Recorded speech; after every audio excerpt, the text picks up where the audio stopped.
Hello Linux lovers, my name's Wimpy, welcome to my world. Welcome back all you early birds and some of you who were here last night for first time back for quite a few months.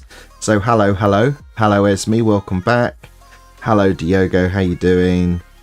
And we've got Henrik here as well and a couple of others, so thanks very much for stopping by. So last night we gave this a go for the first time in ages. Mostly worked. At least my stuff seemed to work. We were let down by a restreaming service I was using. So we're doing something different. So hopefully that will stay up. I'm actually using the RTMP server plugin for OBS Studio.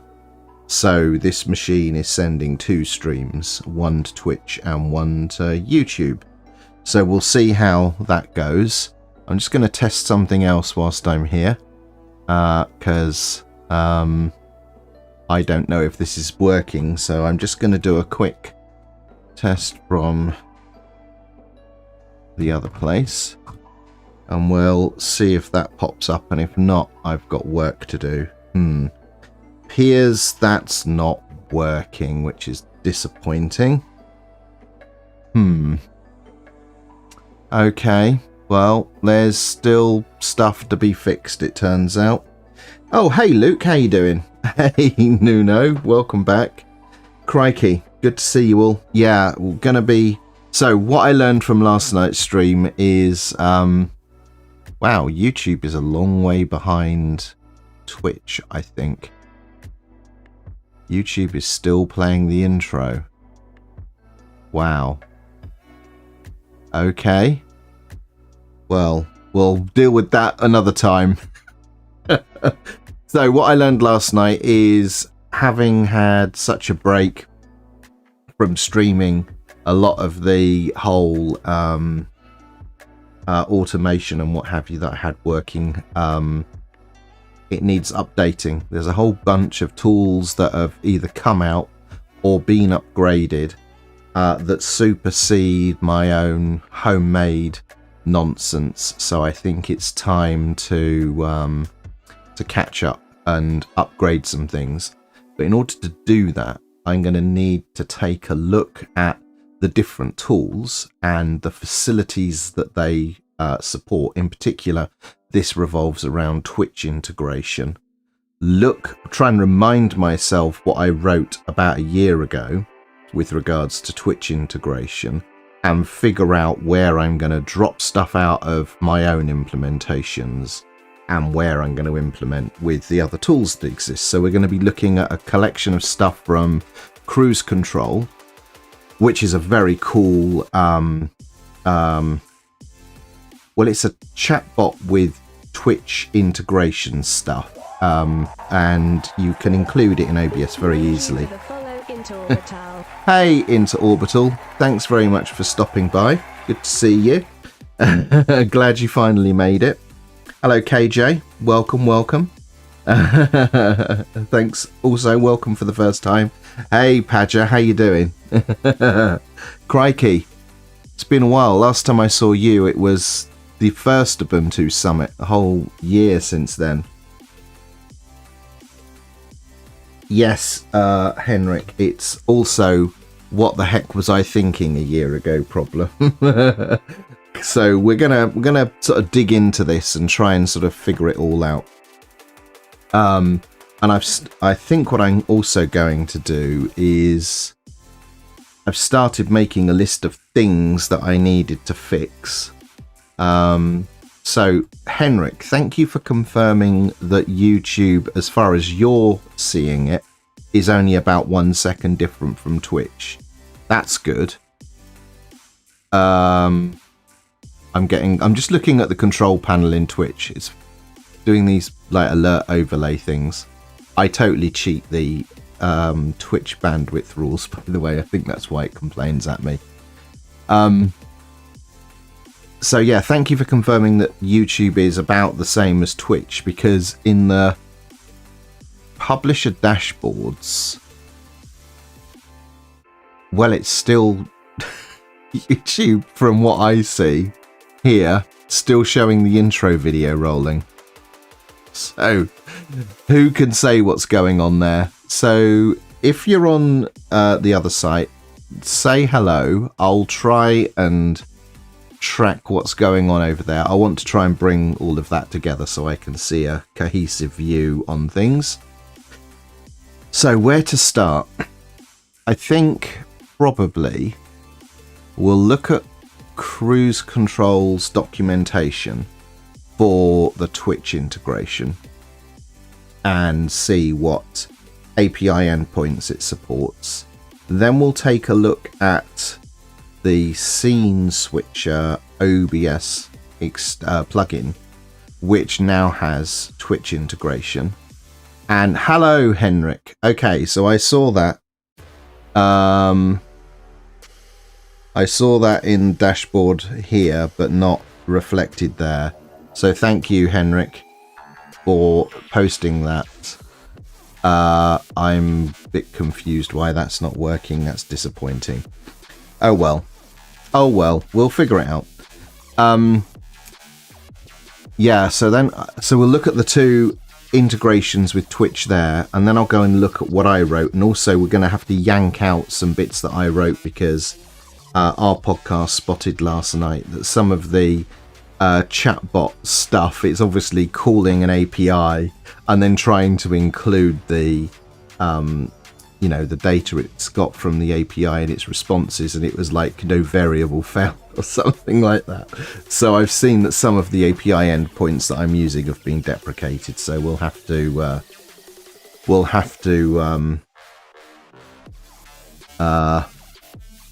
figure that out. So Henrik, who goes by the wizard here in chat, by the way, it's posted on YouTube and posted on Twitch, and the only chat we're seeing embedded in the live stream, as in this bit there, that is supposed to be a reflection of both places, but it's not working for reasons, so we'll have to figure that out. Hello, Graham. Welcome back. How you doing? Right then. Yes, indeed. So I'll figure that out. Hey, Guy. I see. I see you here. Okay, that's good to know. So Guy is telling me that YouTube is slightly ahead of Twitch. So that's interesting. It's good that it works, though. It looks like we've got a solution here that doesn't actually cost us anything. Hey, the Buckster. Thank you very much. That's very kind of you. Welcome to the channel. So I suppose, as I've just spoken about changing how restreaming works, let's go and look at what I'm using for that. So if anyone's interested in doing the same, it's a way to restream without having to use a restreaming service, providing you have enough bandwidth from where you are to send multiple streams to places. So it's OBS RTMP server, I think. Is this the project? You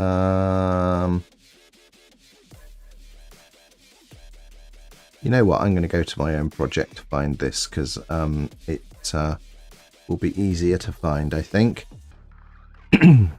So, what did we do? We did a release of this, and this project has this plugin built in, which is what I'm using to stream right now. So down here we've got a big old list of things: audio, automation, effects, encoding and outputs. Here it is, Multi RTMP, that's the one. So this plugin is built into this build of OBS that I produce. Here it is here. And how could I demonstrate this? Not easily. But it adds a dock to OBS. And you configure where you want to stream to in the usual way. So in that case, that's configured to go to Twitch. And then in this dock, you can add additional places that you want to stream to. And so you just put the RTMP URL for YouTube in and your stream key for YouTube. And you can either have a whole new encoder profile and set that up, or you can just say take the encode that OBS is already doing and send it here. So my machine is only producing one encode, but now it's sending 2 streams out. So that's effectively double the bandwidth that I need to push upstream. So hopefully that makes sense, but it means that I don't have to use a third-party service, which let me down twice yesterday. So that went offline during the stream twice. The Twitch stream is intact, but it's got the whole, oh no, thing embedded partway through it twice, and it caused the YouTube stream to split into 2. So this is an effort to work around that issue and be a master of my own destiny. And because this works so well, or appears to be working well, we'll see how it does after a few streams. I was thinking of cooking up something of my own to do the same thing, but maybe that's not necessary now. So, oh, Graham has got a comment here. Let's put this up in big text so I can see it. So Graham says, I've been getting OBS set up so I can try streaming. Okay, I'd forgotten about your packaged OBS. Is there a short overview of what you'd recommend? I'm on Pop OS. Okay. If you're on Pop OS, you've got a couple of options. This project that I've created here is a portable build of OBS Studio. And what that means is the runtime, the executables, are kept in the same directory structure as the configuration. And the reason I created this is it was really convenient to have multiple versions of OBS Studio. So the way that I use this is 2 ways. The first is I have a, let's call it production version of my OBS configuration. And then I have a testing, which is a separate configuration, which is like the forward-looking version where I tinker and make changes. And when I get that to a point that I consider stable, I can just copy that configuration file over onto the production instance. And it means that I can fiddle around with things, but I've always got like a known good OBS config that I haven't got half-baked, because I got into this problem a few times where I'd be working on big sweeping changes, but I wasn't finished, so I couldn't stream because the configuration was broken. So that's one advantage of this solution, and the other is sometimes I want to demonstrate running and configuring OBS whilst I'm streaming, so I can have a second instance of OBS with a clean configuration where I can do that. So this is that project. You can download just tarballs. Here they all are for multiple versions of Ubuntu, so hopefully one of these correlates to a current release of Pop OS. I'm sure it does. And in there's a tarball that you extract, and then the instructions here just tell you to download it and then run this dependencies script. And that will go and install, basically does an apt install of all of the stuff that's necessary. And then it has a little launcher script which wraps around it to start it up. So that's one way to go. That's probably the easiest way to get started. And then this build is also what's now used to make the snap of OBS Studio. So if you install the OBS Studio snap, you effectively get this as well. So you could go that way if you wanted to. And if you want to get super exotic, then you could do what I'm doing. And a version of this, I now collaborate with the Universal Blue project, and it's available as an OCI container image. So I'm actually running this setup that I've just described via DistroBox from a container.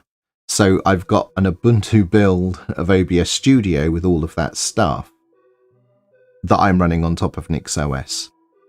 So, kind of a long answer, but maybe start with the tarball because it's fairly straightforward, or start with the snap. I think those are the two easier options for Pop OS. When you say there's no snap on Pop OS, I think you mean it's not installed by default. You can install Snapd.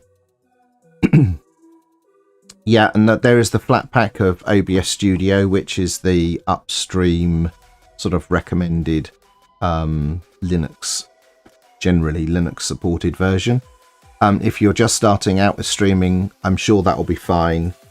There's a reasonable number of OBS plugins that are available for the flat pack of OBS now, but there's some restrictions. So the reason why I moved away from using the snap myself when I was on Ubuntu was because all of that confinement was preventing, in fact, let's move back here, was preventing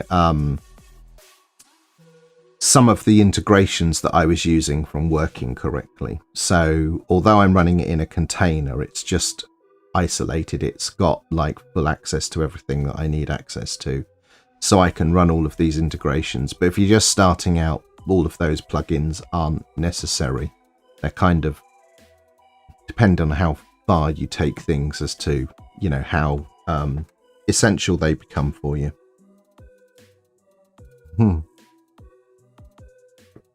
Hey, Tommy. Yeah, your eyes do not deceive you. I am back at it again. Yeah, welcome back. So yeah, you can definitely use the flat pack of OBS. It'll get you started. And if you're just starting out, it's got all of the essentials. But for what I like to do, I need at least like a couple of dozen plugins to do stuff, not least this multi-streaming thing that I'm now doing. So I think I saw Diogo mention that they'd raised a bug recently. Let me just see if I can find that comment, because I have replied to that, Diogo, which I think there should be a fix for it now.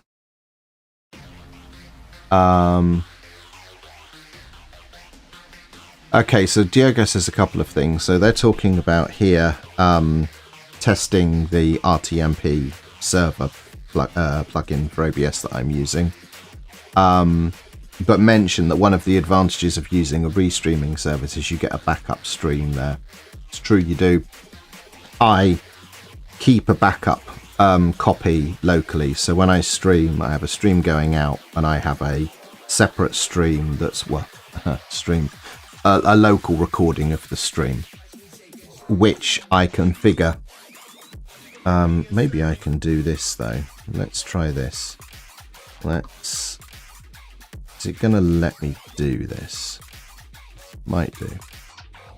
So in my output, this is the principal stream that's going to Twitch, which you can see is AAC with H.264.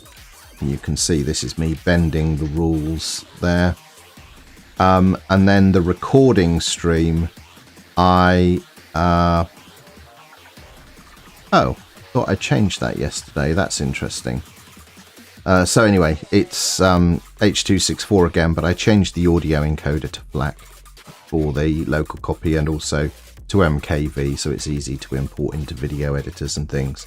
So if I have a fail and I need to upload the stream to YouTube in order to create the archive, I've got a local copy of the video for that. Right, so where were we? We were just talking about tools to do all of this. So let me just catch up here. So Diogo, I think they're the dependency scripts. So yeah, Diogo mentioned the dependency scripts on 2310. I think that's fixed. I think it's fine. Go and check the issue that you filed, Diogo, because I commented in there. and I made a documentation change. Let me know if it's not right. Okay, let's have a look. Still using. I am, yeah. So Tommy, not just using, but fully on board. One of the reasons why I took a streaming hiatus is I really needed to up my game with the Nix understanding for new job. T-shirt is from new job. There we go. Determinate systems. So I really needed to get up to speed on the Nix stuff, and yeah, just needed some time to get my feet under the table at the new job, and get fully on board with Nix. I wouldn't say I'm fully on board. I think I've still got plenty to learn, lots to learn, but I'm a long way forward now. I'm doing good, Tommy. Doing good. And Takov says they're using the flat pack, I guess, of OBS on Nabara and the portable build of distro via DistroBox. That's the build that I've made at the same time. Right, okay, so that's how you're doing the multiple OBS instances. Is Nabara a distro? I think it is, isn't it? It's a Fedora respin. I'm not going to be checking out any other distros. Everything that I use is NixOS now. I have no need to go looking elsewhere. I can't afford the time to do reinstalls and things and try out other stuff. Maybe in a VM, but for stuff like stream testing, it's not quite as much fun. So Tommy says, do you do the local recording to a separate computer which you strip? No. Let's bring up some stuff. Let's show you what's going on here. So if we switch here, and I think NV top will probably tell a picture. Here we go. You will see there are two GPUs in here. One here and one here. I think this one at the top is probably the Radeon 6700 XT. And then this one here is the NVIDIA T1000. So what I'm doing is I'm using the AMD GPU for the desktop compositing, and it's the thing that's rendering, not encoding, OBS. And then this little T1000 down here, this is doing the video encode twice. One that is sent to the stream, and a separate one which is an entirely different encode with different settings, so it's higher quality, which is being recorded locally. So you can see here offloading that stuff on the GPU to keep things off the main machine. So it's all happening on this one machine, and this setup I like a lot. On the office machine, that's just got an NVIDIA GPU, so single GPU, but the same idea, two encodes happening on the GPU, one that gets streamed and one that's for local recording. Hopefully that answers your question on that one.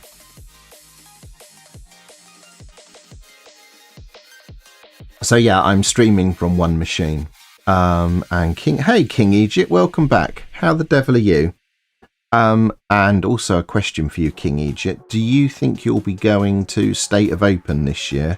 I think it's happening in February. I need to find out if the NixOS Foundation want volunteers this year. But King Egypt says, do streamers use AV1 yet?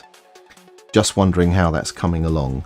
So, as I understand it, the only place where you can stream AV1 is YouTube. And I haven't experimented with it yet, but I will be. because what have I done here? I'm in the wrong place entirely. So yeah, I'm going to have a go at that because, well, why not? Technically, you should be able to stream at a lower bit rate, which might be handy now considering I'm sending 2 streams from this one machine, and achieve the same or better quality. Since OBS Studio 30, I think my AMD GPU can now do AV1 encoding in OBS, and if it can't, I have this, which I could have a play with. So I'm going to experiment with that at some point. It would be nice if Twitch supported it. If Twitch does support it and I'm wrong about this, let me know. But as far as I understand it, Twitch doesn't do AV1 yet. But it would be good if they did. Right, let's have a look here. Tommy Luco, are you asking if Detsys are hiring? Is that what that question was? Not at the moment, at least not for sort of the position that you'd be interested in. We are currently 7 of us, and the sort of help that we need is basically we need somebody to help organise us, because we've got so much going on. We need somebody to make sure we're all keeping track on stuff. Yeah, so I've considered, Graham mentions here, sort of doing streaming from multiple machines. And the machine behind me, I did experiment there. In fact, there's 2 computers behind me. There's the one you can see under the monitor, which is the gaming machine, which is a Chimera OS. Just all it does is play games. And on the floor behind this chair is my old workstation, and that can do streaming. And I was experimenting with playing games on just the gaming machine, treating it like a console and streaming through a second machine. But I never did quite finish those experiments. But I'd like to. What I wanted to do was do ultra-wide Linux game streaming from that machine. That was what I want to do, because I'm totally sold on playing games on an ultra-wide monitor. It's amazing.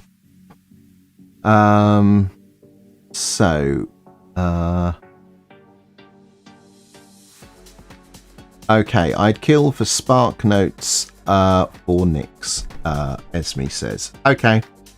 Yeah, Julia has posted some blogs. I've got something for you, Esme. Let me show you. So let's think about this. Let's go over here. Move that out of the way. Is that the right one? Yeah. So one of the things that we worked on at work is 0 to Nix. Here we go. Esme, start here. This will give you all of the lingo, high-level understanding, and it's got some walkthrough, like how to actually do some stuff. It'll talk you through some bits and pieces and introduce you. So the main sections are, this quick start is like takes you through a boot camp, if you like, to get Nix on your system, and you can do this on Mac OS or any Linux or WSL2. So this will get Nix onto any of those things. You don't have to install NixOS.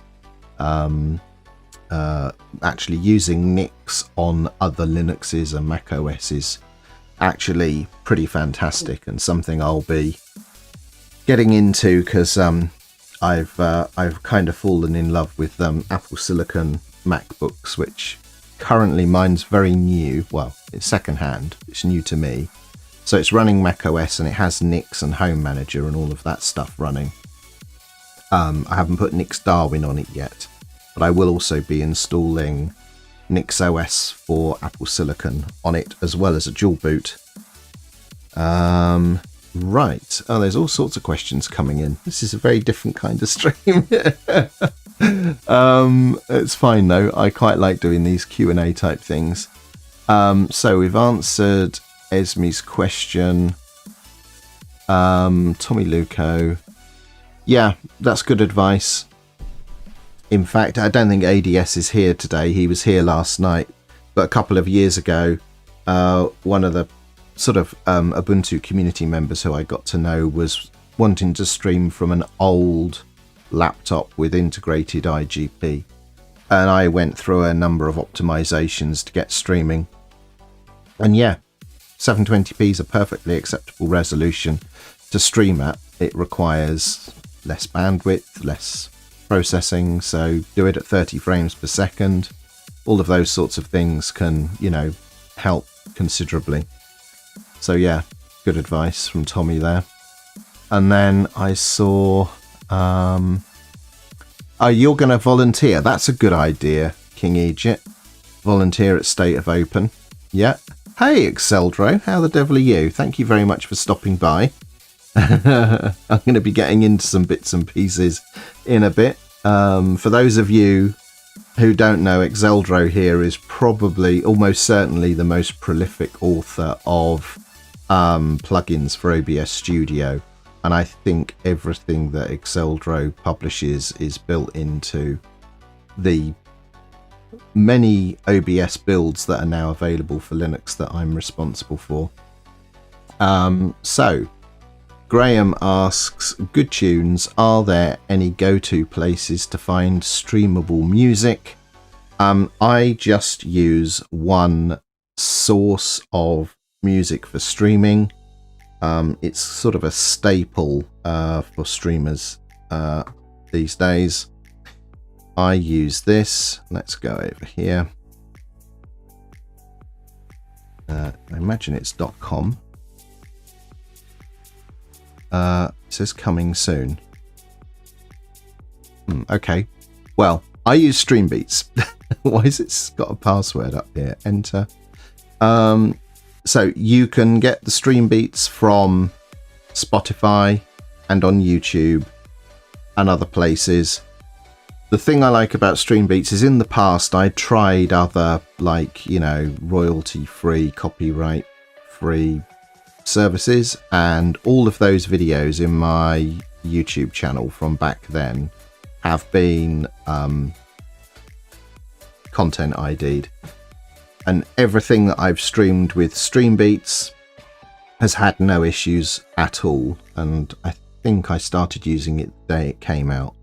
So it's a couple of years or so now. So I use Streambeats because I trust that I'm not going to get zapped for content ID. Hey, Brave Sir Jeffs, welcome back. So hopefully that answers that question. Yeah, 0 to Nix Esme, take a good look. It's we had fun making that, and it'll get you on the floor, and then once you've started there, you know, we've got install.determinate systems as well.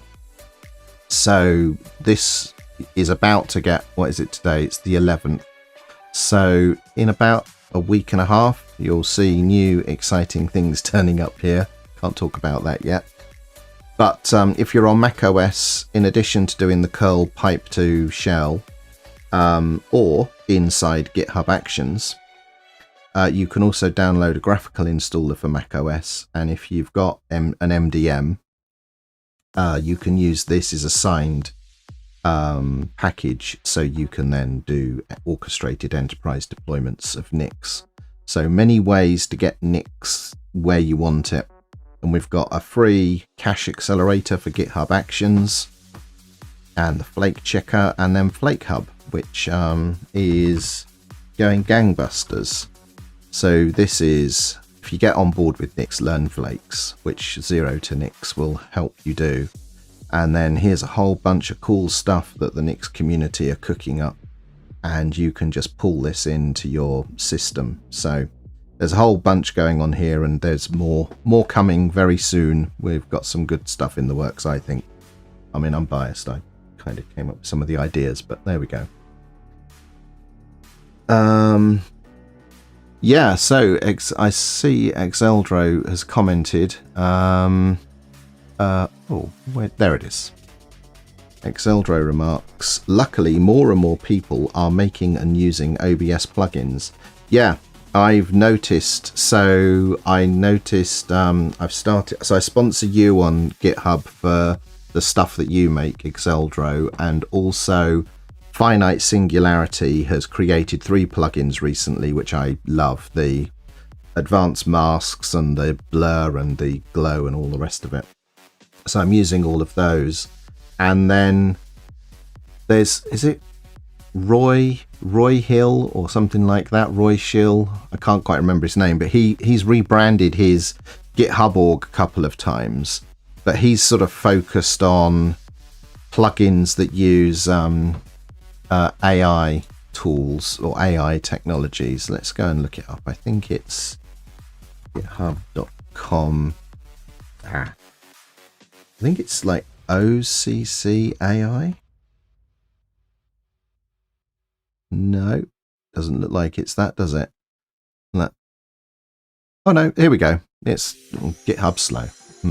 Is GitHub slow, or have I capped out? Right then, so there's a whole bunch of tools here, and some of these are great. So there's background removal. That's sort of, you know, old hat now.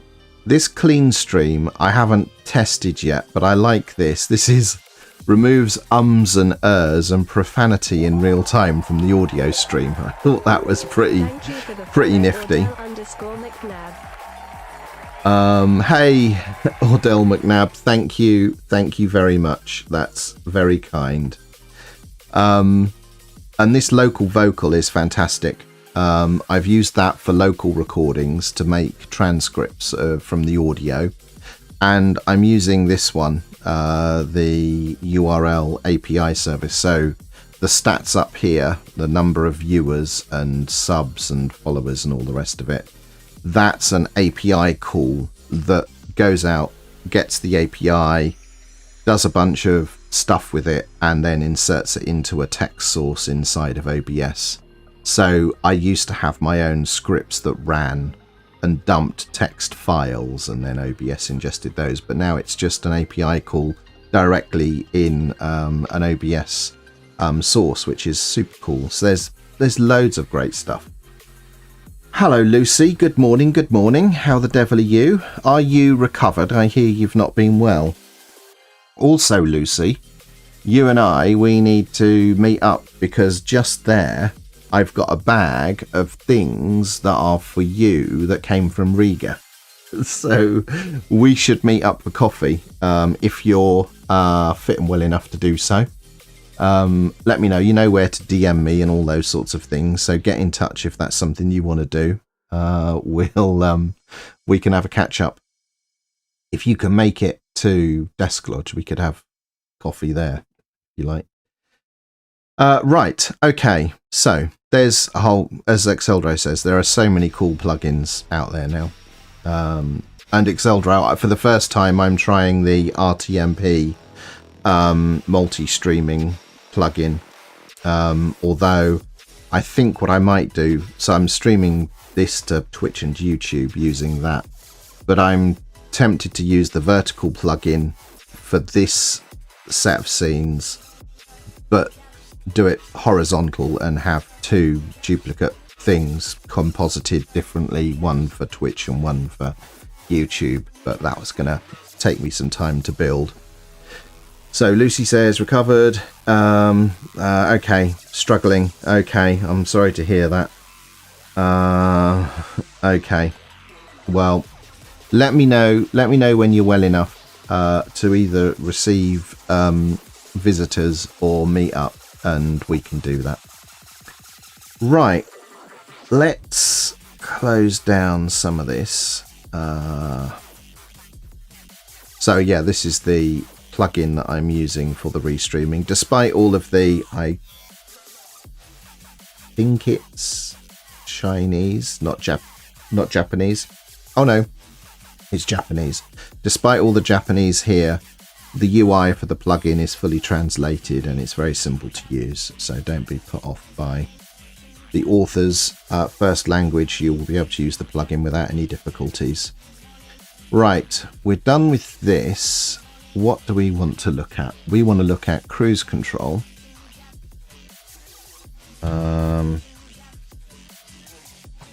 And we also want to go and look at the advanced scene switcher.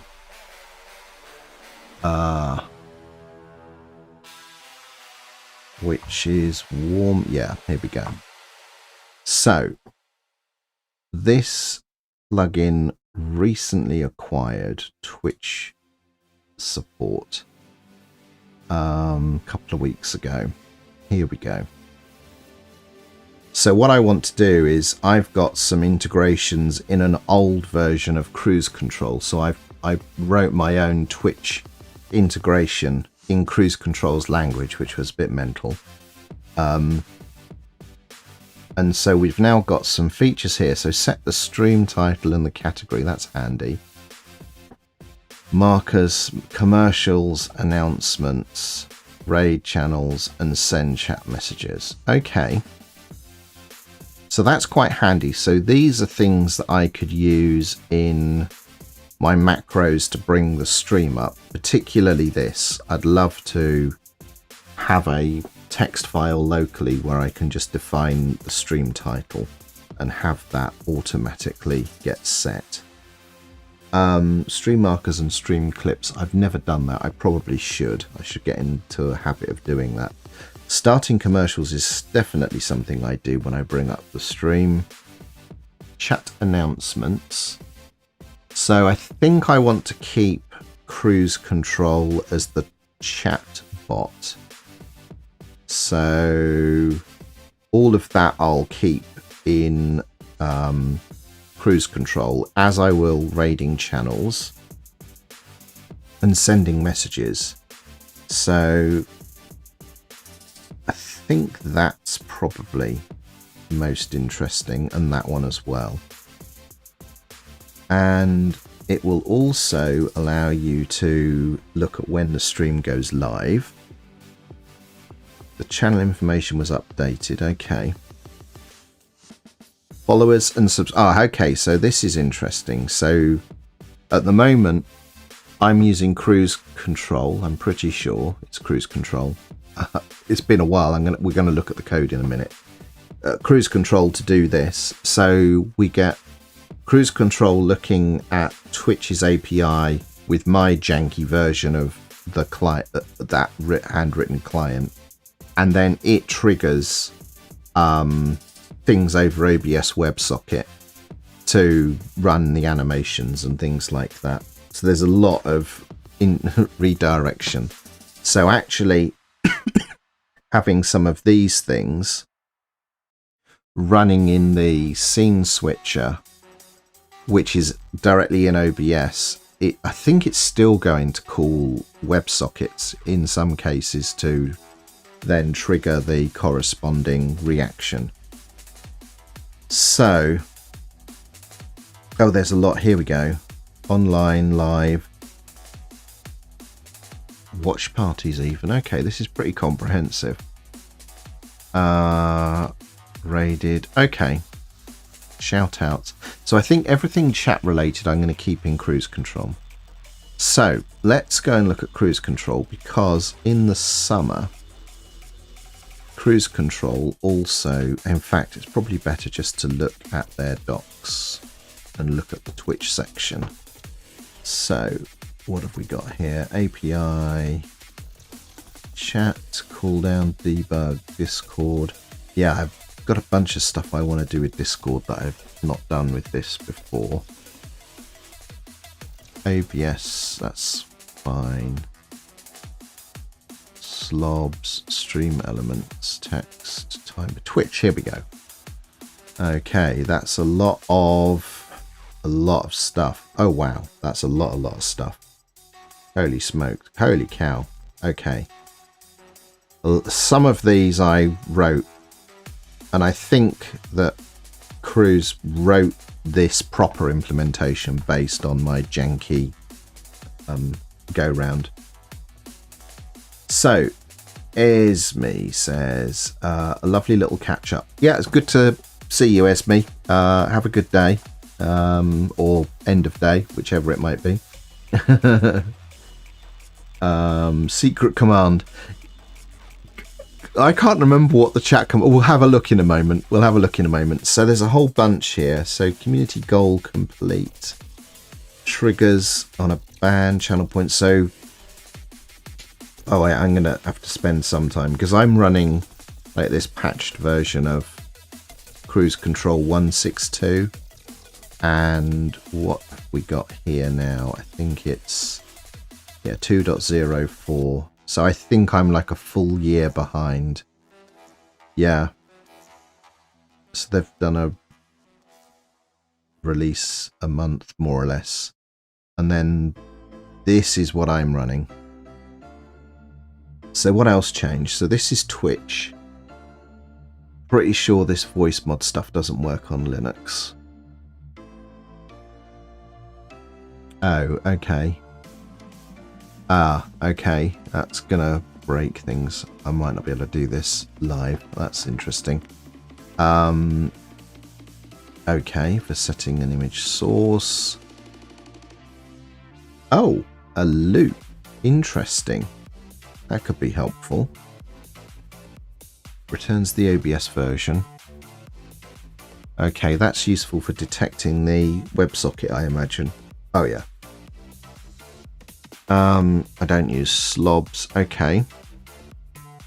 So at the moment, I think the way that I'm using Kruiz Control is it's actually looking at the Stream Elements API to detect whether people have subbed or followed and things like that.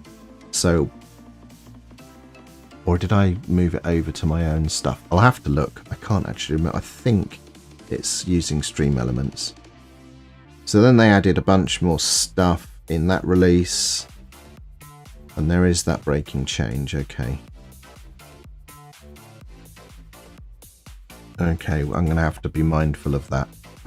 In fact, I'm going to put this in a little text notepad that I've got over here, because that is definitely going to catch me out if I don't pay attention. Okay, and what else? More Twitch improvements, the loop, list sets, more Twitch. Okay.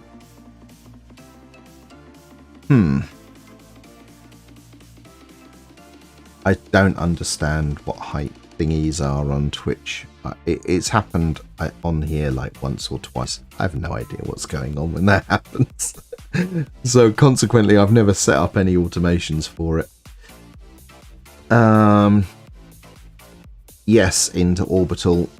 I think those are good well wishes indeed. I hope you're feeling better soon, Lucy.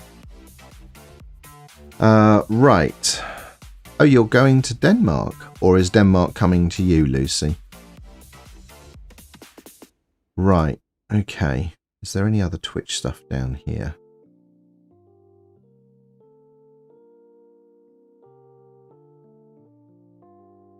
Okay. So I wonder if, let's just try this. If I go to Advanced Scene Switcher, I'll bring this down here. This is from my live running OBS, so this isn't at all scary. Is there anything here about... I wonder how it gets the Twitch credentials. So these are the macros that I currently have running here. And there's kind of this weird... Yeah, this is the mess I need to unpick. So let's look at words here. This is the thing that looks to see if the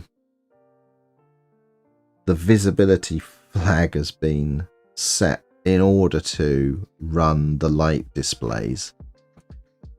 So I think it's Kruiz Control that actually manipulates these OBS objects behind the scenes. Hello, Phil. How are you?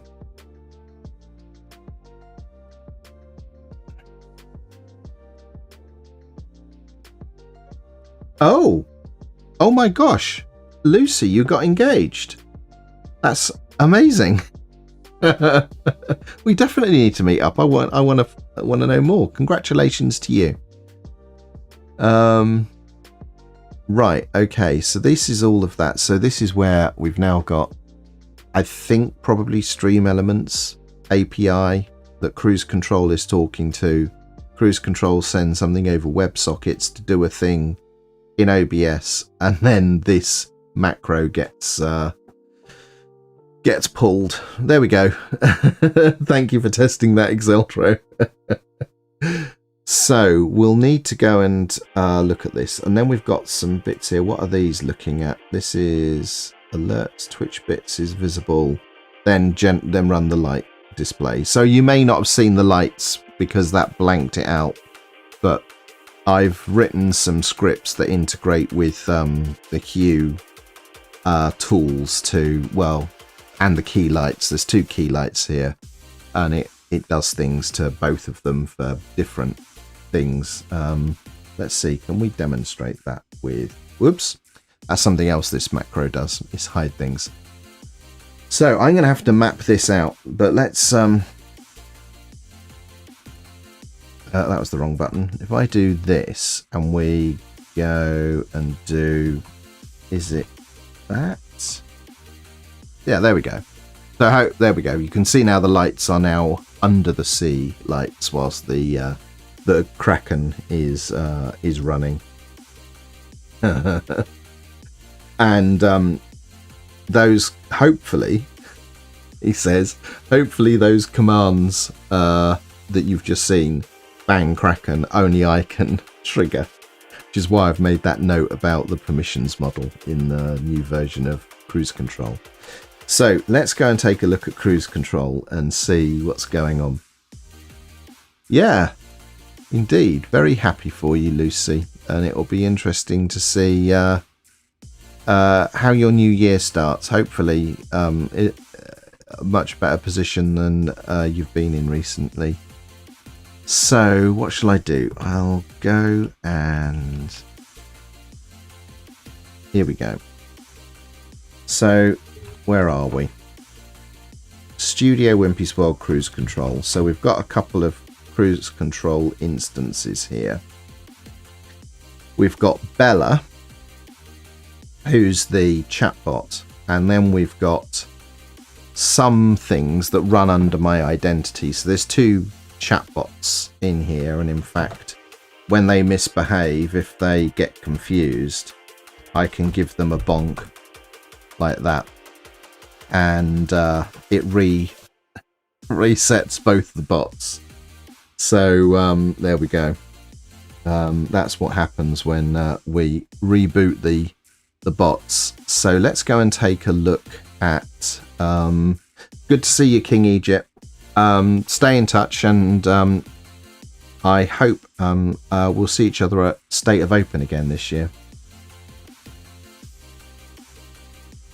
Right, let's go and let's ls KC Bella triggers. So those are all of the trigger files, so the code that gets run, which is kind of like this DSL. It is a DSL. It's not like JavaScript at all. But Kruiz Control itself is written in JavaScript. So let's open, because I think what I do is common stuff is symlinked. So if we look at triggers here for my presence, so Deck API is taken from Bella's version, and the Twitch API is also taken, and this Twitch API is my handwritten implementation. So let's open Bella to see what. In fact, let's just open all of those triggers. I think. No, we don't want all of. Yeah, we'll get all of them, and then we'll close the one I'm not going to look at. Ah, that was wrong. Let's open. Edit it. Let's take a quick look. So Bella's uninteresting. That's the one that responds to the bonk command. So there we go. No, we don't need to look in there. That's as interesting as it gets. We don't need this because this is Yannick's attempt at my thing here. So that just explains what tokens need creating. So I'm not going to give any secrets away. So this is the Kruiz Control language, which I've forgotten. Forgotten the syntax for, because I think I wrote this stuff back in February and haven't looked at it since. So here we go. There was a whole bunch here about making sure that the token was still valid and all of that sort of thing. So that's fine. So I think, here we go. Chat announcement. So the reason I wrote this is because I think back earlier in the year, Twitch were deprecating their chat IRC chat based API. So I wrote this because at that time Kruiz Control only used that chat API.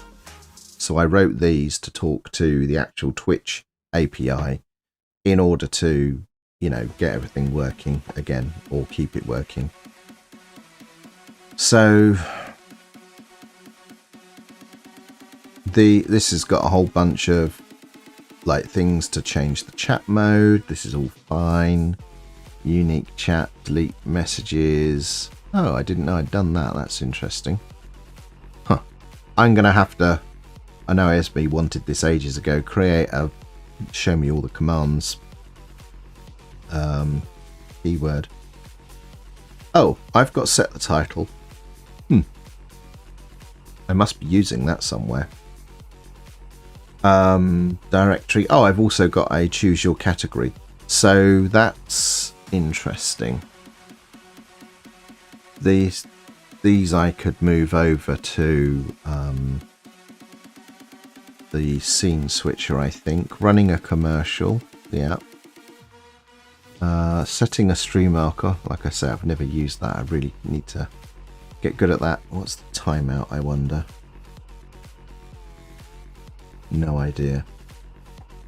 And banning stuff. This works quite well, actually. I've been using these in preference to Twitch's tools because it gives me a bit more flexibility in how things work. So I'll have to move this over to Kruiz Control's new version. Oh, I haven't obviously implemented that one. That's clearly broken. Elevating people to mods and unmodding people. And there's another one that I didn't implement. Okay. Oh, and I definitely used this. So anyone this morning, or last night, that has followed or subbed, it should automatically send you a little message from me as a whisper in Twitch to say, you know, thank you for subscribing and stuff like that. So I know this still works because I was looking at those yesterday. In fact, there are 3 of them today. Into Orbital got one, the Buckster got one, and Ordell McNabb have all been whispered today. And then we've got raiding, which I used obviously last night when we tested this out. Okay, so the Twitch API stuff's okay. This is where I think it's a problem. Because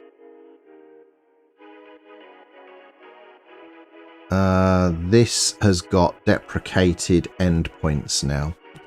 And this is something that spits out messages that has like no variable found or something now. So I'm going to have to go and take a look at which of these are no longer supported. So let's bring up go and look at the Deck API documentation.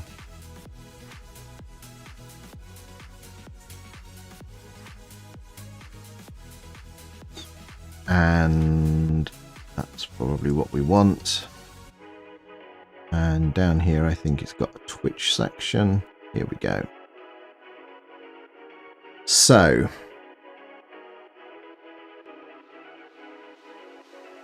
your token here. Oh, this has changed, I think. I don't ever remember any of these having tokens in the endpoints. So what is it? Followers, channel, and following. What does this?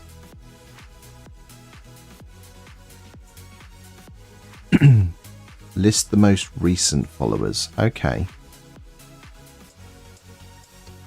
Okay, that should be fine. I don't think I was using that. So let's go and look at what I'm...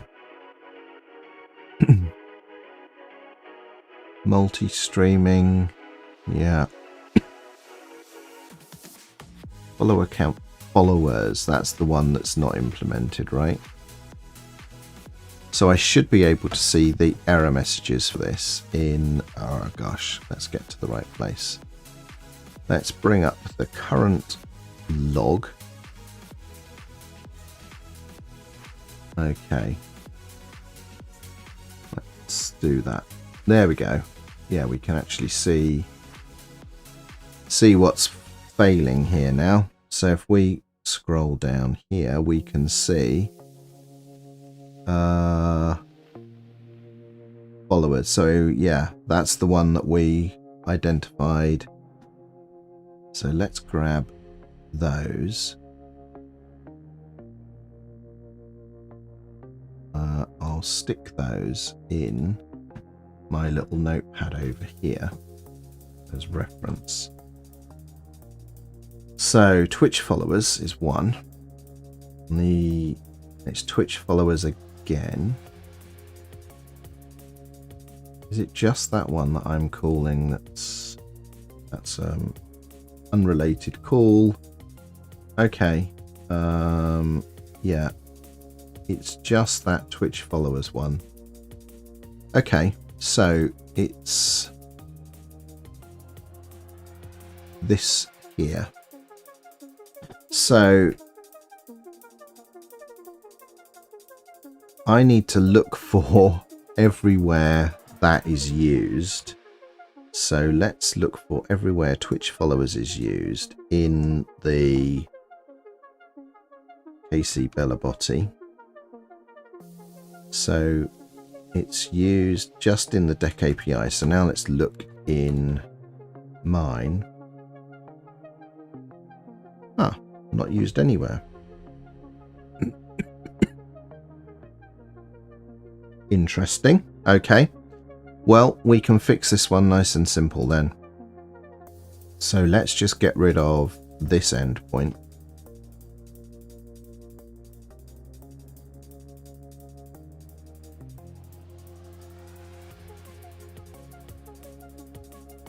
And then get rid of the variable loading.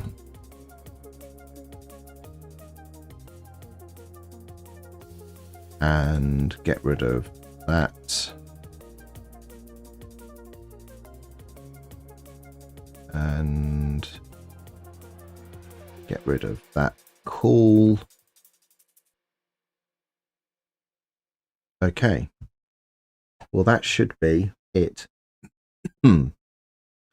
That should stop those error messages coming round. So we will be able to test this by rebooting the bots and then bringing up that log again. And hopefully we shouldn't see any of those references to that deprecated or now defunct API.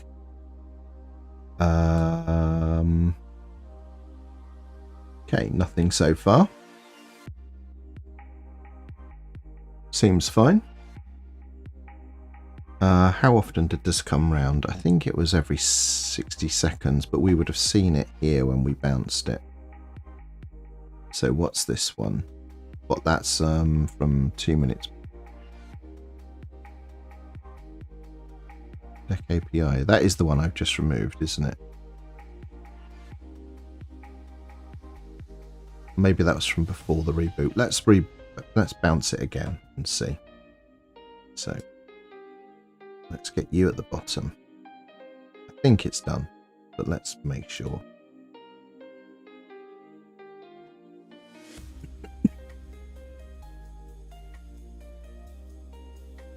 Okay, I don't see the reference to it there. I think we're done. I think that's got it. Okay. Well, that was trivial enough. So let's close that.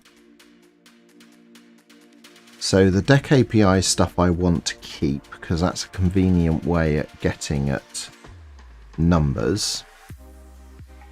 And if we RG just Twitch in there, that will show me if I'm outputting any messages that are using those Twitch variables.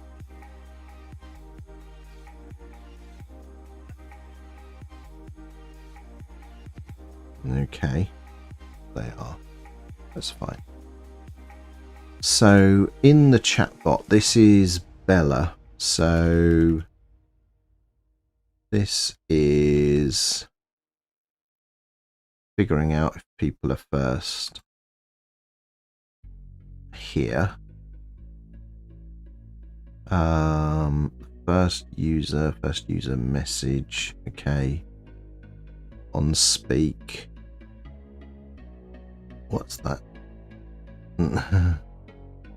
Oh, okay, that was automatic, keeping brand new people out of sending messages. This is an anti-spam measure. So if it's a new account, don't let them talk in the channel. Ah, nice try, Poke fan. Yeah, that's a privileged command. But thanks for testing. I did say I need to check the permissions model. So yeah, these are a bunch of chat commands that I can issue. So here's the commands. Look, here we go. Oh, this is all out of date now. I'm not using that. Yeah, all of this needs updating. Oh yeah, that was an interesting one, wasn't it? Let's do loss. There we go. Oh wow, that was a good result. That's the highest I've ever seen. That's remarkable. Is it? Have I fudged it? I didn't realise I'd done that. I've gamed the system, so I always get a good result. Yeah, there we go. So all the commands are here. Is there one? Yeah, wow, look at this. This is all out of date. I'm gonna have to get in here.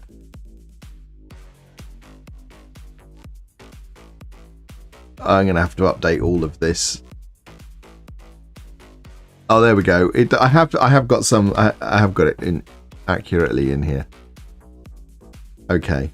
Oh wow! This guy shows how long ago this was.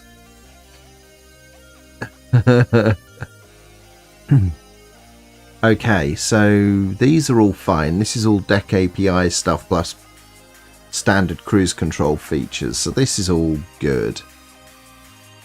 I imagine some of these I might be able to get from the new Twitch integration. Like this. Oh, this was Yannick's one, wasn't it?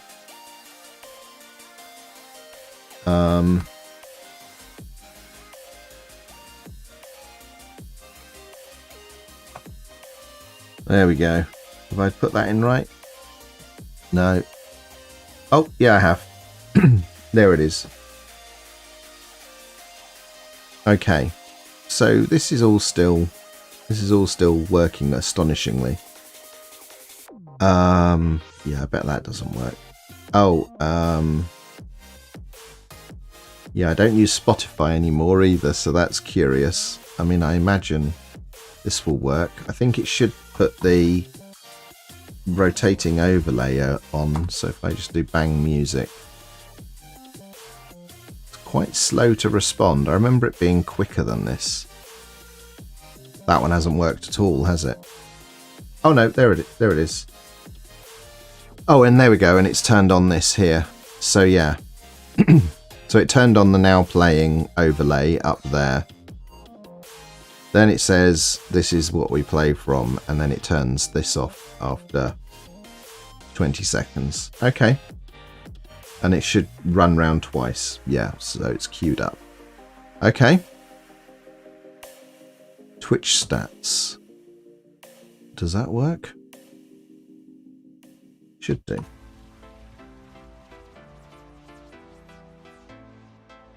Oh, wow, look at that. All those variables are defined, so that's good. Standard stuff for some projects, that's fine. Okay. Oh, the podcast there, that's a good one. I do a podcast, by the way, with my friends. You can find out all about that there. 8-bit verses. Might have been working on that. Stream Deck. Is this going to point to the right URL? Yeah, no, it's not. Let's correct that one whilst we're here, because we don't use what that's talking about anymore.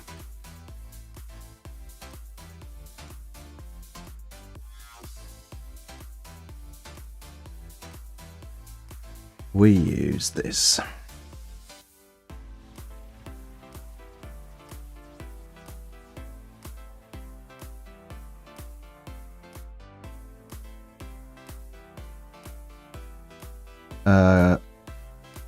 It's not graphical, which is one of the reasons I like it. It's a configuration tool for the Stream Deck. Configuration tool. Works on Linux. There we go. And then Kruiz Control. Okay, Discord stuff. So this is all fine. Ah, right. Let's go and take a look. That sounds... Yeah, you mentioned this last night, Henrik. Let's go and take a look. So, how can I do this? Do I click on that? I think I do. Let's see if I recognize...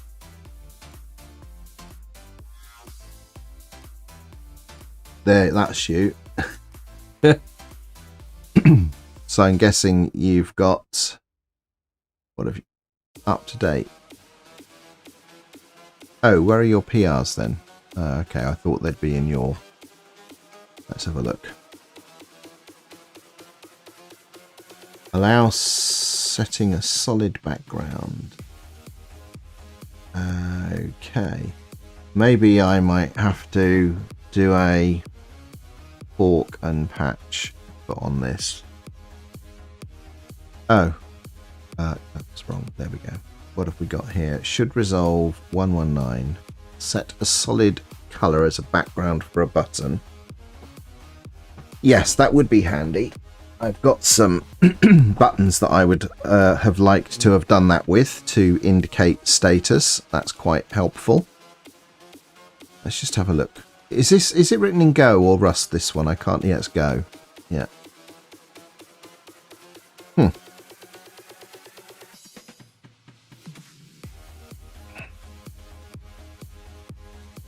And then this is REST API. Okay. Is this a way to change things in the configuration via REST? Is that what this is for? Read and update device state, like brightness, sleep and fade. Wake or put to sleep. Read or modify the active deck config. Read a widget state. Huh. That's rather cool. The endless world of tinkering with this stuff. Yeah, this would be helpful, because I think I was saying last night, I've in fact, can we do this better? Let's see if this will work. Oh gosh.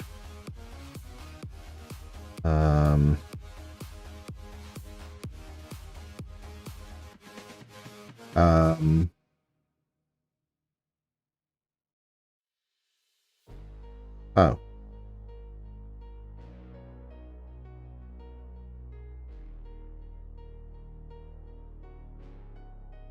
Try it.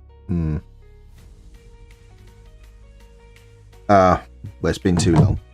I won't fiddle around with that. I was going to try and point, but I've built in a whole mixer, audio mixer. All of this stuff is like long presses and short presses and what have you to set volumes, fade volumes, mix what's in my ears and all the rest of it. So being able to poke at some of that via the API is very interesting to me. Okay. Hello, Doc Jules. How you doing? You've got this one, have you? That one. Yes, nice device. It's more mixer than I need these days. Basically just using it for driving the microphone. I do have these speakers down here, so I do use it for playing out through there, but all of the in-ear stuff is now over different devices. Oh, pushing updates from Home Assistant. Interesting. Yeah, I mean, you use it for your guitar. Yeah. I've recently had a guitar plumbed into this as well. After I don't know, nearly 20 years of, well, I can't technically I can't play the guitar anymore, but I had a go recently off the back of recording a podcast about why it is I can't play guitar anymore. I thought, well, let's see. So I spent 6 weeks going through the process of trying to play again, and I used this to record, and it was pretty great actually. Okay. See you, Esme. Okay. I'm gonna make a note in my little doc over here that Henrik has got pull requests that I might want.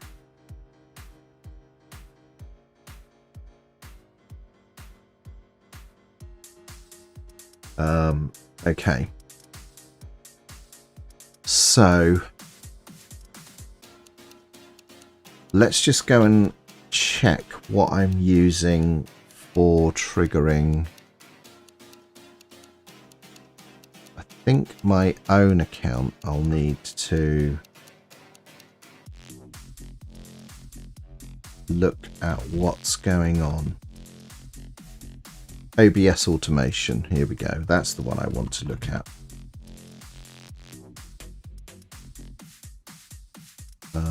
OBS.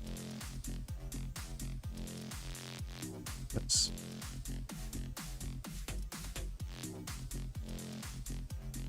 Okay.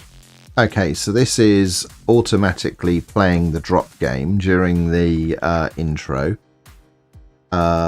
Starting a tea break or technical difficulties.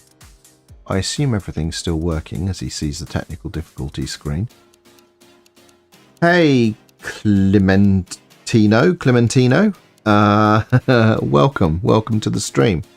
Why is everyone suddenly talking about NixOS? Well, it's rather good. And my day job, I work on Nix and NixOS. So I work for a company called Determinate Systems, and I'm fortunate enough to work alongside the creator of Nix. And yeah, it's good stuff.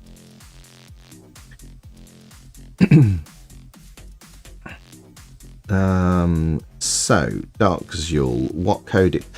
Do you mean what's on screen at the moment, Dark Zul? what language this is, because this isn't really a language at all. It's the okay, this is the language that Kruiz Control uses. Kruiz Control is a chatbot and streaming automation tool, and this is the syntax for making it work. So it's very idiomatic. It's very unusual.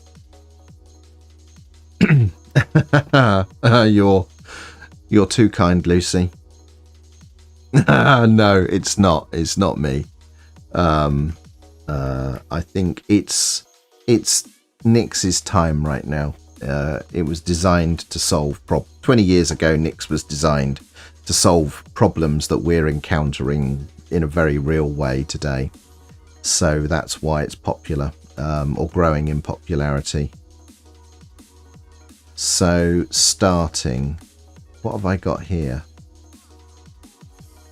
Oh, I've got some chat refreshing going on here. Interesting. Huh. Okay. Oh, so this is the stream coming up.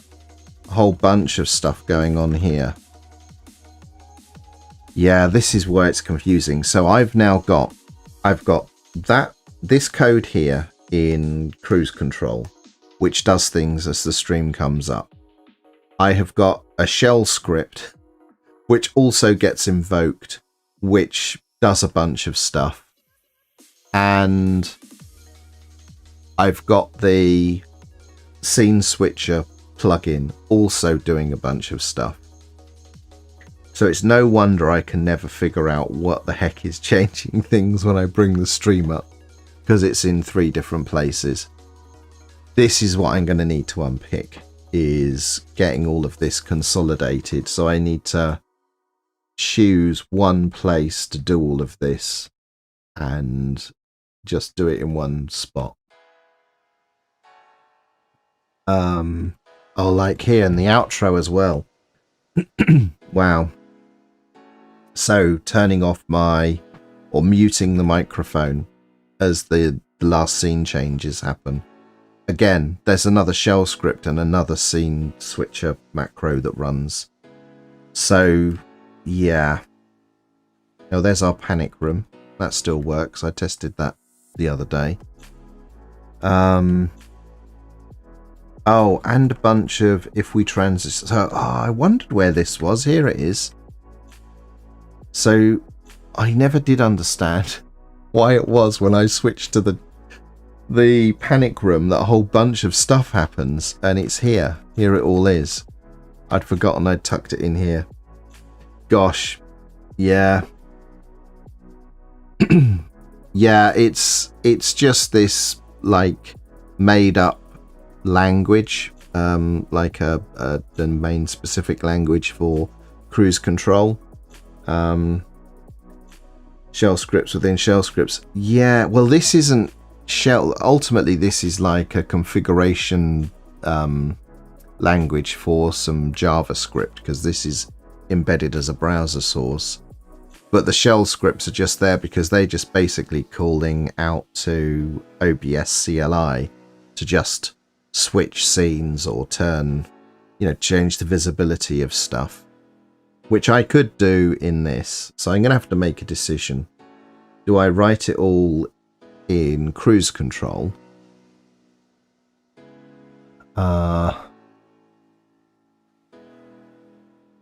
Which would be fine. Probably be quicker to do than in the scene switcher, because that's in a UI and you have to add the element and move it, all through the UI, move it to the right place, and it's all dropped down. If this equals this, then do a thing. So it's not as quick to turn around the code. So I might have to have a hard think about where I want to do this. So we've got our panic room keywords, and I can switch scenes from here. Oh, okay, let's try that out then. So let's do main. Oh, holy cow.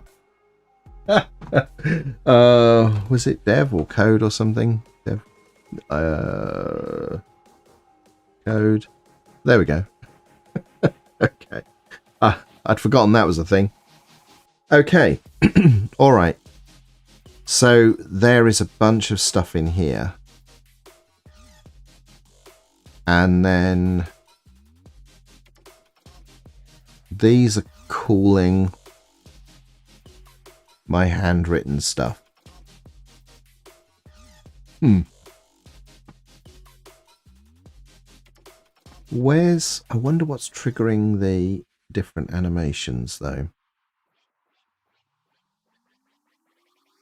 None of that stuff. So I want to know when somebody... Is it in this OBS automation? No.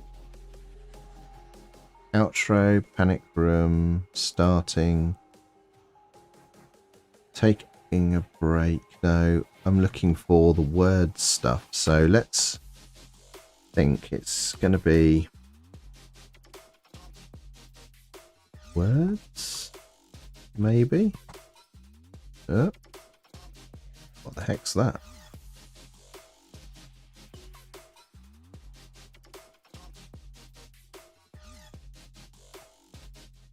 Let's do that. Aha, here it is.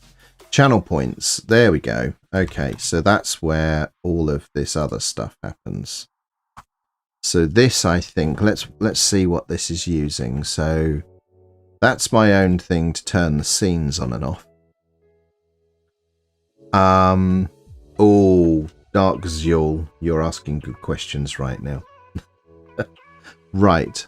I'm just going to hold this thought. Dark Zul, we're going to take a little detour to a project that I've been working on recently.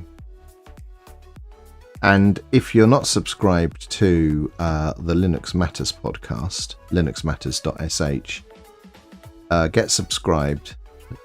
So let's just go to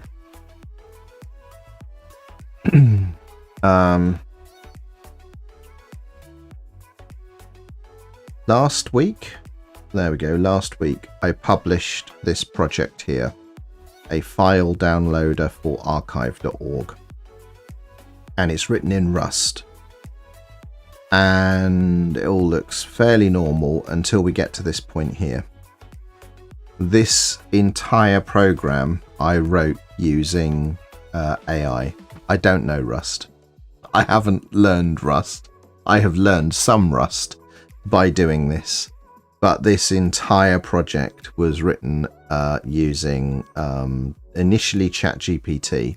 So go and listen to episode 16 of Linux Matters, where I talk about writing Rust without knowing Rust. That was like the initial inception of the project. And in a future episode, I'm going to be talking about how I used this tool here, Unfold AI, which I can now clear the thing for. This is not going to be helpful here, but this is their own programming models that talk to the ChatGPT Playground API. So you need the ChatGPT Playground API with some credit. Thank you very much for the follow. And I was able to take that initial prototype and get it to a point of completion. So if we go back to the project here, what I started doing was, when I was using the AI to do stuff, let's look for an example. Because some of this is now, I've learned enough Rust that I was able to improve some things myself.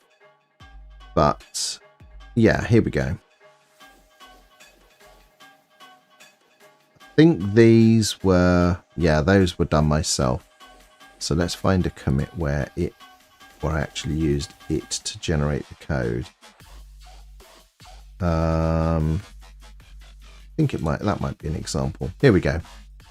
So I actually use ChatGPT for this one.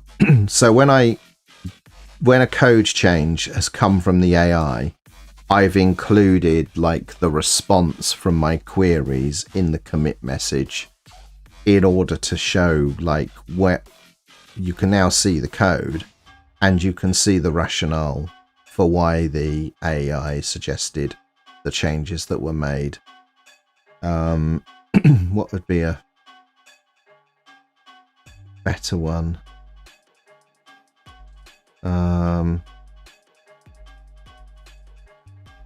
Correct the pattern. That was me. Validate the URL. I think that was an AI thing. There we go. And I used unfold for that. So unfold is kind of good. Like I say, I'm not going to divulge everything here. You're going to have to listen to a future Linux Matters podcast. But I'm going to talk about how Unfold AI enabled me to get from the proof of concept, or the MVP, that ChatGPT created. Because in episode 16, I talk about the limitations with that. And then take that code that I had and actually build it out into a fully working thing that does something useful. So yes, I do use AI tools. It is a thing that I'm learning about in order to figure out what they're good for, what they're not good for, where I might want to use them, understanding what they're not good at. And my first experiment was doing that with a Rust program, because going into it, I knew no Rust at all. And I didn't go and read the Rust manual. I didn't Google anything. I didn't go on Stack Overflow for anything. I purely went off what the AI told me, and then relying on the fact that the Rust compiler is really robust and picky. So I knew whether it was going to be technically correct, because it was either going to compile or it wasn't, or it was going to generate warnings. And the way I iterated was I asked it for some code, and then I'd put that in, and if it failed, I would then ask the AI, this code fails with these errors, how do I fix it? And sometimes it was because the APIs have moved forward, and it would go, that's an old, I'm giving you an old reference, and stuff like that. So yeah, it's been an interesting experience. But yeah, I do use AI. But for this weird language that we're looking at here, well, tell you what, should we find out? It will be out of date if it knows it at all. But let's ask. Write a Kruiz Control action to show to make an OBS scene visible. Let's see if it has any idea. Now, unlike ChatGPT, Kruiz Control, in fact, the other day, it was really slow in answering, but it tends to take long. Oh, no, it's not too bad as it happens. Oh, no, it's provided an answer. So it does know something about Kruiz Control, which I'm surprised about. But there we go. So I kind of like it. I wonder if it can know that this is Kruiz Control. Let's try highlighting that. Then go to functions and explain. See what it does. Hello, Count Oren. Welcome to the stream. Is Linux Matters on YouTube? The answer to that question, Dark Jewel, is yes, but you kind of have to know where to look, because we're part of a family of Linux podcasts. So on YouTube, in fact, let me just start by muting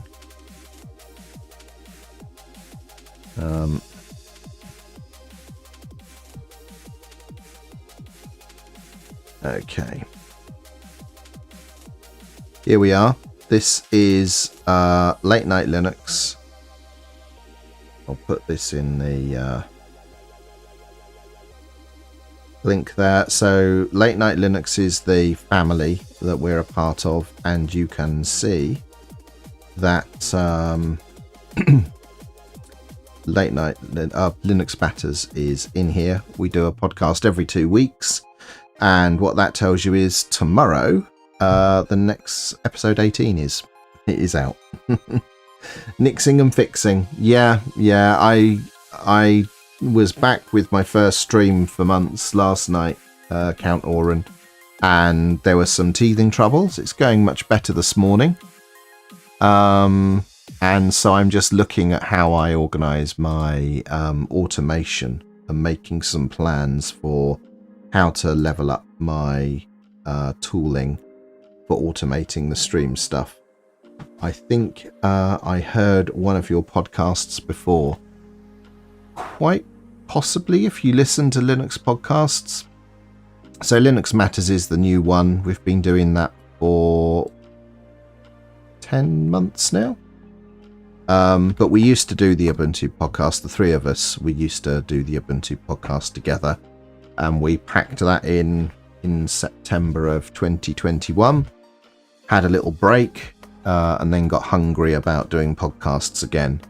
So we started this one up in March, and we've now done 17 episodes. I think we've actually recorded 20, so we've got a few in the can that are coming up soon. So that's us. So we used to be Ubuntu Podcast, and I used to do Linux Downtime for a little while as well, in between Ubuntu Podcast and this one. We didn't have a curry. We had a Mexican. So new podcast, new rules. So we decided to switch it up, and we went for Mexican. And it turns out there are two amazing Mexican restaurants not far from here that are sort of equidistant between the three of us. So we went out for this Mexican meal, and it was amazing. And I think we're going to get together again soon, actually, and I'm really looking forward to going back and having I think we went to the second best one, but I think we'll go to the best one this time round and see how it was. In fact, we managed to, this is a little aside, when we set the podcast up, we put out like a teaser episode that we were coming back, and this is really to sort of get a feed that's available. Hello. Come on, page 2. So we did this like episode 0. And we listed ourselves in all the usual places, including Amazon Music. And we managed to happen on this weird, like, magic combination of things. So,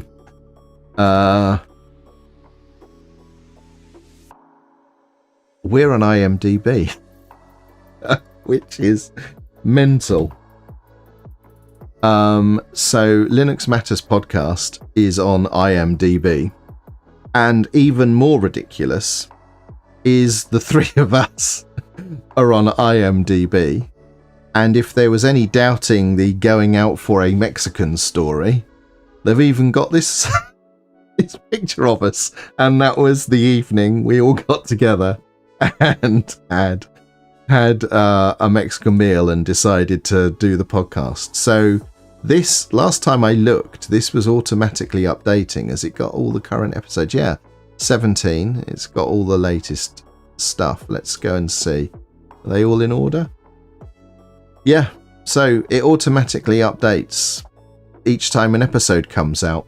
I've no idea how we triggered this, but we think it was a combination of Spotify and listing on Amazon Music. So there you go. And I think we're credited as, what are we all down as? I think we're presenters and writers or something. let's look at mine. Oh, it only says, oh, so it doesn't know how many episodes we've each done. Okay. But what am I down as? Writer. I'm down as a writer, apparently. Oh, and an actor, I'll have you know. So yeah, weird. There you go. When the internet does strange things that you weren't expecting. So there you go. So, Linux Matters, if you're not a listener, give it a go.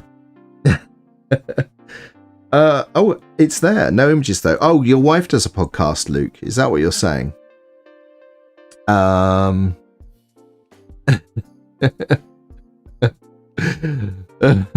Right. Just reading the comments. Very good. Yeah. Okay. So maybe IMDb does that now. I don't know. I don't know how it works. I logged in to try and edit it, but the back end of IMDb is like a website from 1993. It's atrocious. So I gave up on that. Yeah, I think it's something to do with the Amazon Music, which I think the only reason we did it, only reason we added that was because the Google stuff, it wasn't clear which of their various services you were supposed to publish to anymore. And that now turns out none of them, because they've just killed Google Podcasts. So we probably made the right decision there in the long run. We're in the two most important places, these ones, and obviously that one is very popular too. Oh, I had the YouTube link here all along and completely forgot. Anyway, so that's us. It's a lot of fun. I really like the new format of the podcast, and the podcast is one of the reasons why I had a bit of a streaming hiatus, because we decided to do this thing, and although we only do a short podcast, it's often a good few evenings of research that go into the things that we talk about. So that's occupied a lot of time. So I imagine as I'm doing this now, back to the streaming on a routine basis, you'll start to see things that I'm exploring that will eventually make it into a future episode of Linux Matters.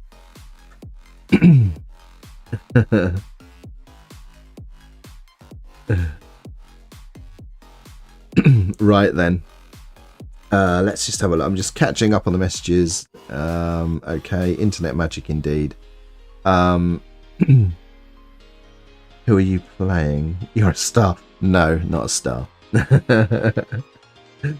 Not even. I'm not even a star in my own home. Oh, right, you added it to Amazon. Oh, okay. I didn't know you could do... How did you do that, out of interest? I didn't know that was a thing. That's right, Graham. Yeah, I really want one. So Graham's talking about... Hang on, let's just go and do this thing.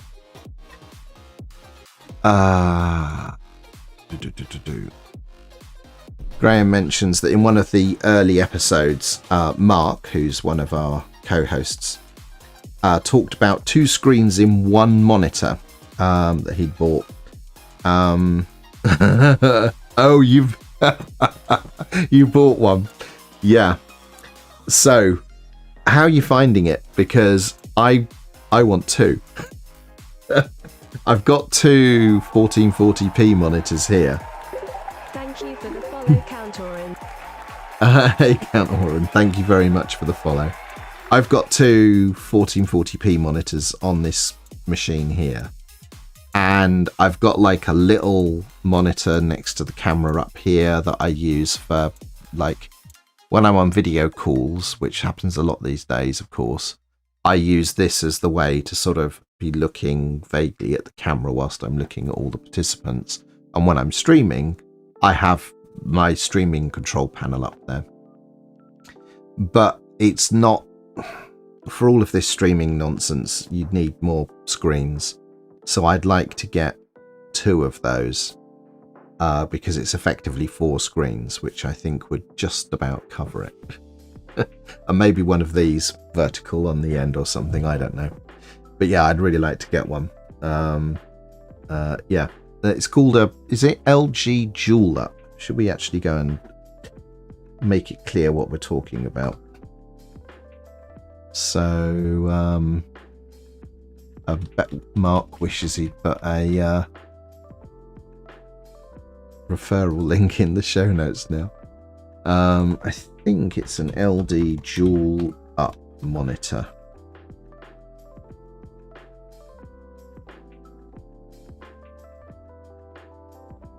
Let's go to Kruiz. That seems like the safe choice. We're not clicking on YouTube videos. So here we go. So it's one physical monitor, but as I understand it, it's like 1 and 2 monitors in that panel that can be addressed as a single logical whole or the 2 discrete pieces inside it. Yeah. So can you look at it as a single monitor, or is it always like 2 discrete things? It can be a single big panel or 2 separate panels. Yes, that's a good question. So Luke asks, how many cables? So Graham, how many cables do you need to drive it? And I imagine it's DisplayPort given its resolution. So yeah, inquiring minds must know. So Graham ran it as a large single thing, and so it's 2 and 1 DisplayPort. And does it need all 3 cables to drive it? You need 2 cables to run it as 2 screens. But if you run it as a single massive screen, is it a single cable? Ran 1 HDMI as a full panel. Okay, so you can get away with 1, but you have to run it as a logical massive thing. That is interesting. Let's think about this. Would I... Because actually I'd probably want 1 that I drive like this, because I just want Visual Studio Code in that. one monitor, just VS Code, and then all the other stuff over here. Because I can arrange the windows inside of there how I like. Interesting stuff. Anyway, yeah, I really liked it. Everyone that I've spoken to about that has been tempted by it. So yeah, i3. Yeah, exactly. I mean, I'm not thinking i3 necessarily, but I agree. Just run 2 cables, 2 massive things. I think that would work quite well. I like the sound of that. Right, what have I learned? I've made some notes over here. I have removed my deprecated endpoint from Kruiz Control, but I haven't started my upgrade. And for restreaming, well, today's restreaming effort using that RTMP server seems to have worked fine. I'll know for sure when I review the YouTube stuff later, but that seems pretty good. So maybe we'll stick with that, because I only stream from 2 places, and I'm pretty certain I've got more than enough bandwidth. In fact, let's try running bandwidth. Sudo bandwidth. Sudo make me a bandwidth. Okay, so here's OBS. So yeah, I'm pushing out about 2 megabits. And I've still got a Justin TV domain name. My gosh. And one of these should be YouTube, I imagine. So here's the 2 streams going out. I imagine that one's YouTube up here. And it's interesting, it's going to London Heathrow 8. Okay. So there we go. What font is that? Oh, that's a good question. I haven't said that actually, Luke. Now, it is, let's just Control C that. Let's get on the right screen. There we go. Do you remember back in the past there was a font called Fixed Sys? Well, it was one of my favourite fixed point fonts from back in the day. And I went hunting around, and there are multiple versions of Fixed Sys from the current day. This one here is the original one, but it's got no nerd font or Unicode or anything like that. But I found here one that's Fixed Sys modern with all the nerd font ligatures and what have you. So I'm using that in this terminal just for funsies. And I quite like it. It gives me, yeah, exactly. Back in the day, it was like a really big chunky. It was like almost like the VGA font, the proper fat VGA font you got in the early PC BIOSes. And that's why I liked it, because it was very readable. And, you know, as I keep getting my prescription changed for my glasses, big fat fonts order of the day for me now. Yes, I saw that too, the Plex font that Lucy's referring to. So yeah, that's what that one is. But it's good for streaming. I did used to use that fancy terminal CRT emulation, but it used to kill the GPU, so I've gone to a basic terminal, but I thought I'd use a sort of retro font for that stuff. It's quite good. Right, JetBrains, yeah, and mostly, so if I come over here, I'm using Code for everything else everywhere. So we use our brand pack at work. We use Work Sans for regular, normal fonts, and Code for monospace fonts. So I have my stuff configured in a work brand compatible way.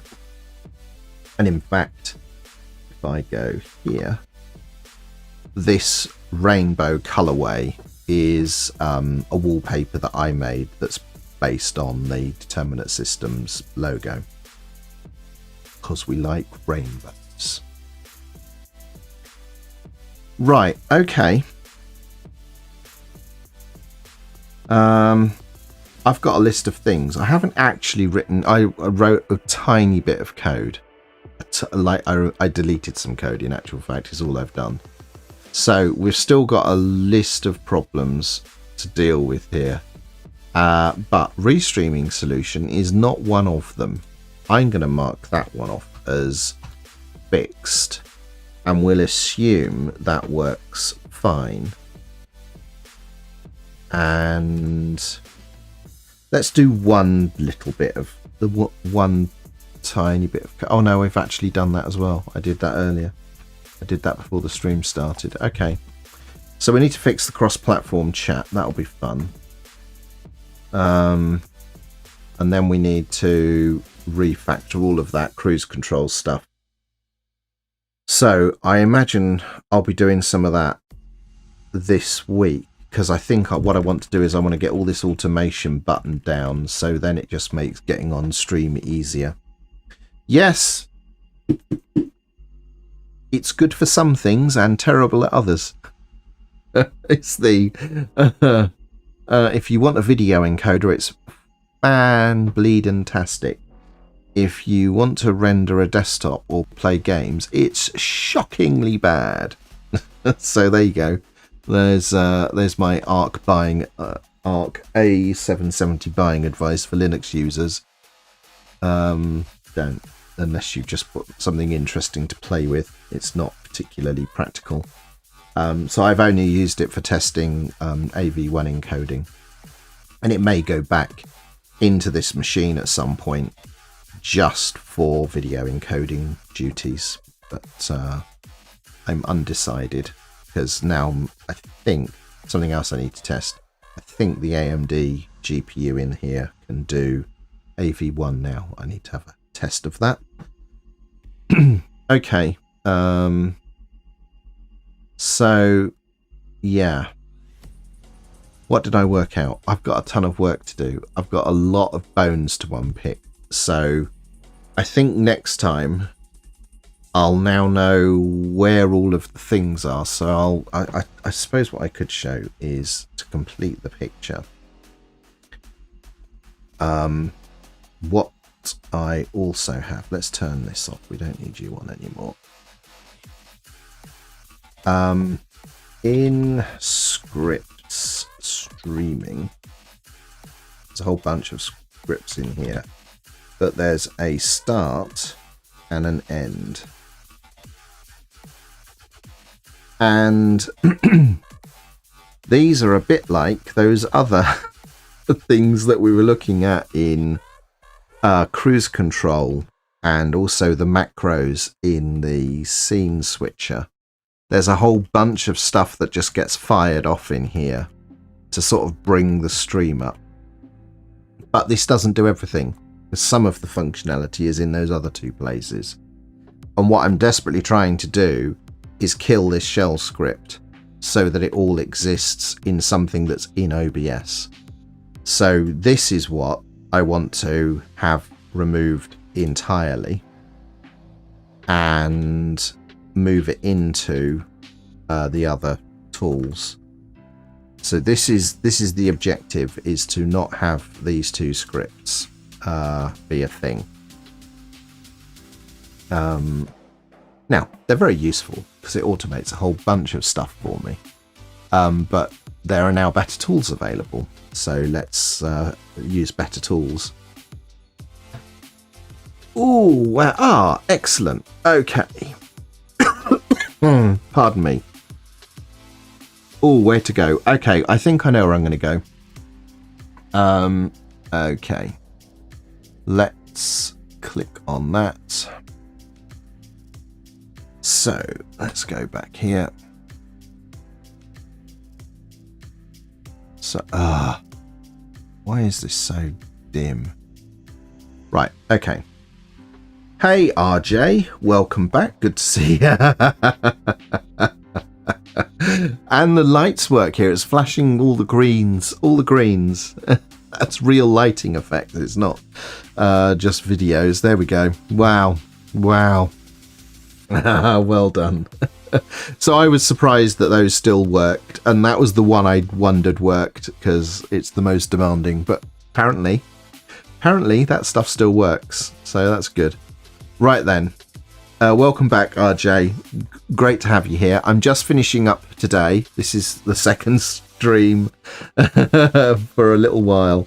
I'm going to be streaming here again regularly. I'll go and update my Twitch calendar later. I'm expecting I'm going to resume doing the usual Monday, Wednesday, Friday thing. And probably a couple of evening streams as well from time to time. But there's going to be some changes. I'm going over some sort of familiar ground at the moment, getting all of the stream automation set up, getting some packages and projects updated. But some of the things I'm going to be doing in the new year are going to be very different.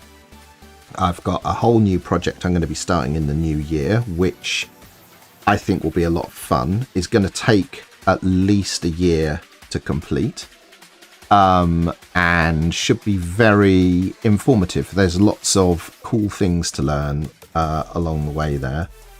And I did a game jam this last summer. Thank you for the follow, Kamikaze Superstar.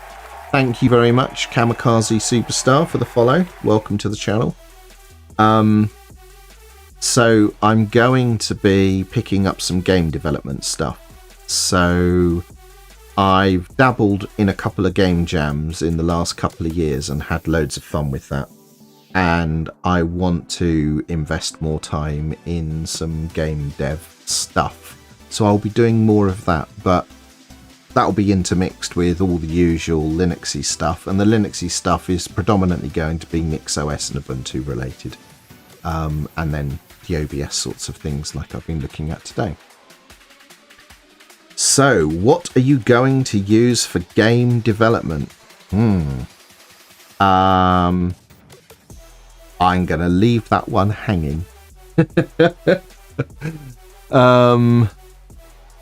I will explain that in a future stream, but I have made a decision. I have precisely two game engines that I'm going to be using for that, and I will go over that in due course.